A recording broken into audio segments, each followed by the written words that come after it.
Thank you, Bonnie. Last but not least, let's welcome the last speaker, Naomi from Team 2023.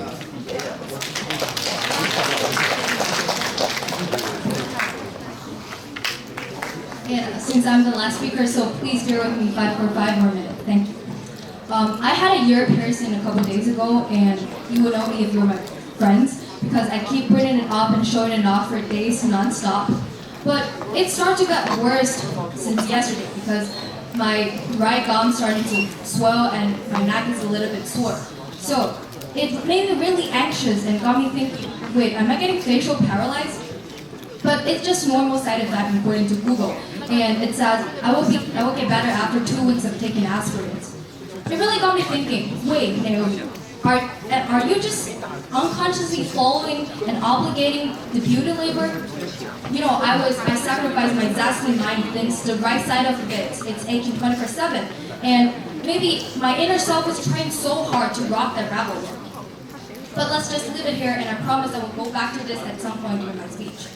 We all know, or at least heard of, this trending concept of what we call the beauty labor, which is commonly refers to that people are obsessed with following the mainstream beauty standard as if it was a duty or it's an obligation, just like people following the mandatory military service.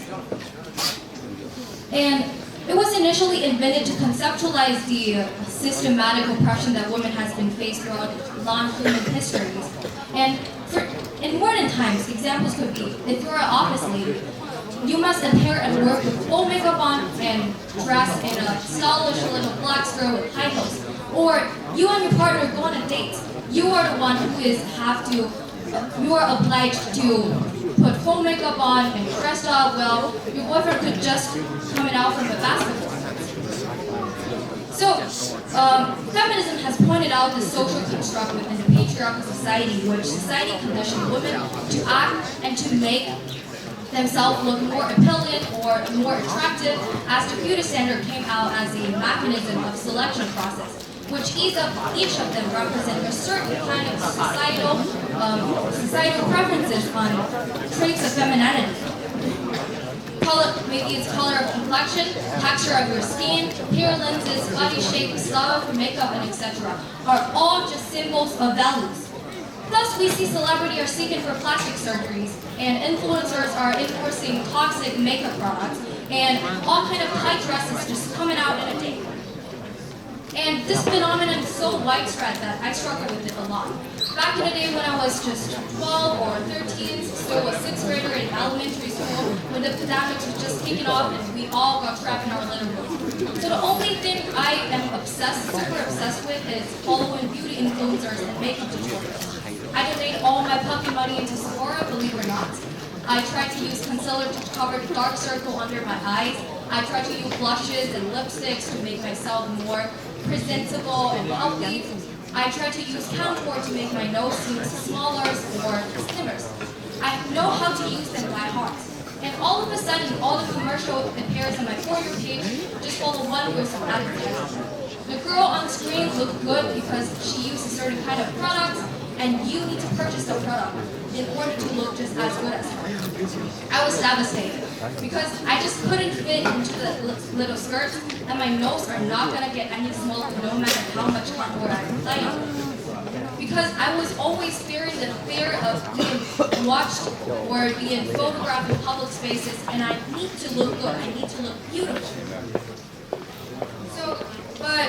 However, it got so much better after I grew up and I got a bit more educated with the idea of feminism advocates being introduced in my life. My perspective of beauty and the way of how people are pursuing beauty shifted a lot. But so I fought back, and I believe I was going a bit too far. Since I realized that the reason why I want to wear makeup and try to make myself look more beautiful, more presentable, is that I subconsciously want to be more appealing and more attractive. And this idea is so non-noticeable that I don't even realize that for years. But as I said, maybe I was going too far because it made me a hypocrite that I judged proud of my own gender with her looks. For me at the time, it was makeup. She's trying to be attractive. And I even cast doubt on my own decision, every decision I make. Dumping all skirts or tank top that I tried to fit, it's step one. And my paranoid mind just keeps shouting to me, you can't wear makeup. You need to get a buzz cut.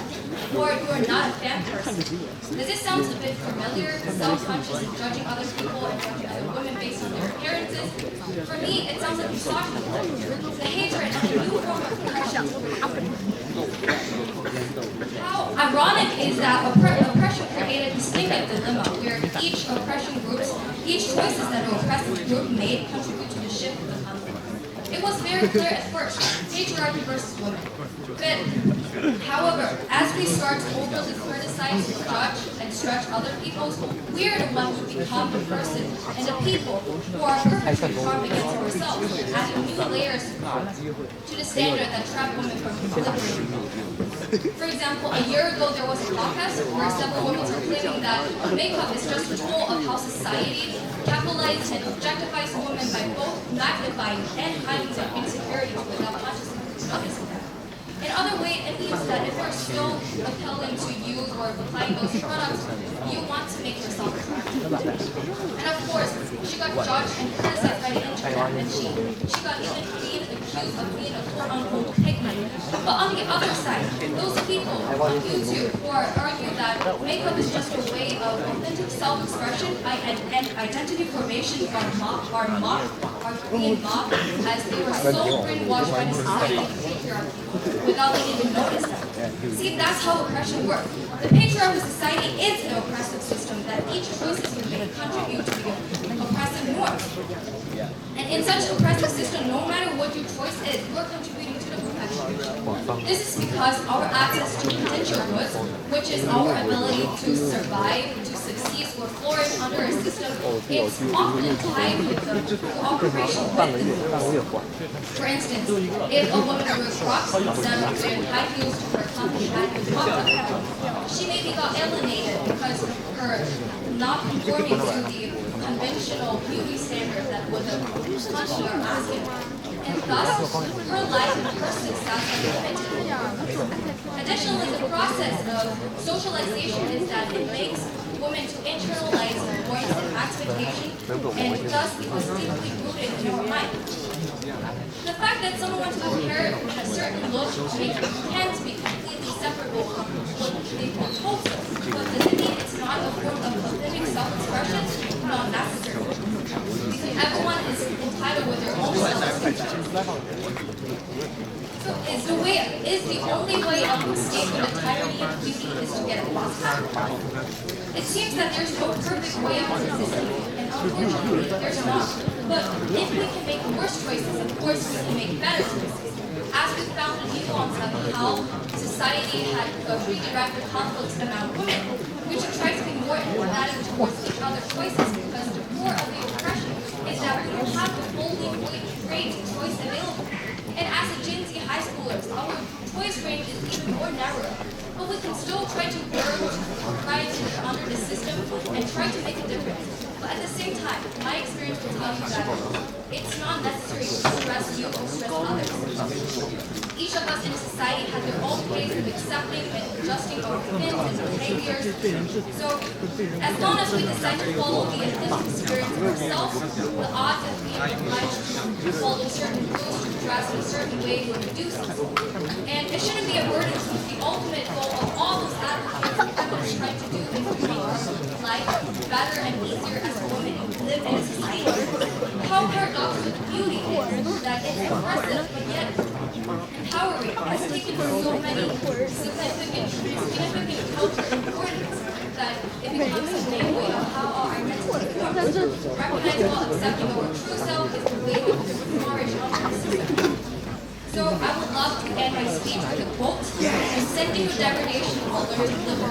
So I still dress up or wear makeup sometimes, and my hair piercing is still there because I truly enjoy the satisfaction it brings us, and ultimately I love it. So I think that I truly hope that all of you sitting down there can take something hopeful from my speech, and thank you so much for listening.